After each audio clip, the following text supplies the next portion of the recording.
Team no calves.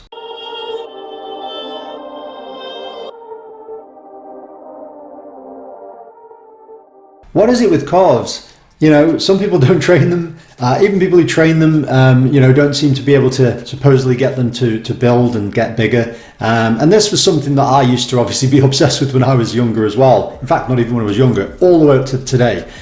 I was so obsessed with them that I trained them too much. I actually tore my left medial gastroc head because of this.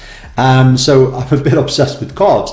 So I have done a previous video on the subject we're going to talk about today, which is, can you emphasize the inside or the outside gastrocnemius calf muscle heads if you need to bring one side up over the other? So if someone's lagging, say, on the inside, can you target that more, or lagging on the outside, can you target that more based on trying to build muscle?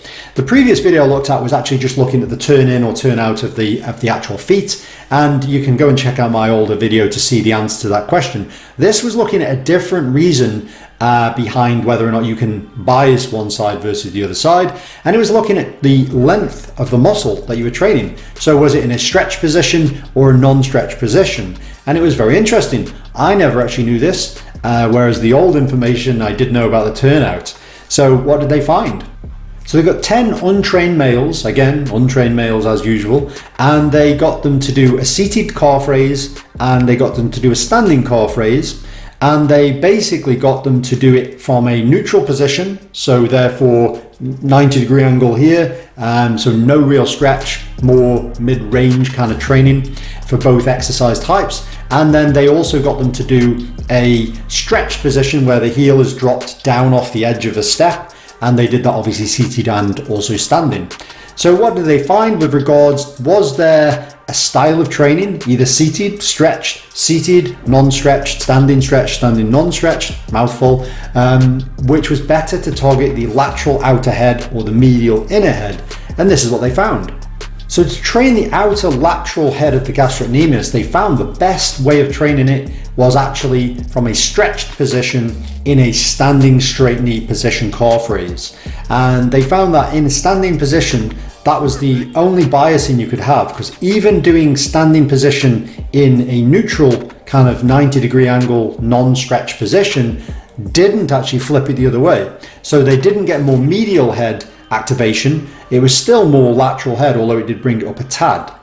So then when they looked at the seated calf raise, they found that basically you got more medial head, but only from a 90-degree neutral position. So you've got to do seated calf raise to get the medial inside gastroc head from a neutral position.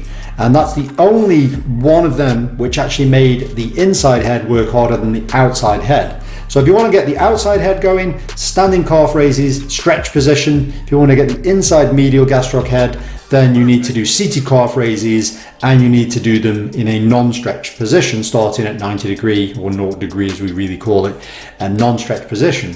So that's really interesting, and it highlights that, you know, when people talk of the seated calf raise being a soleus emphasizer, it obviously is also emphasizing more the medial gastroc head.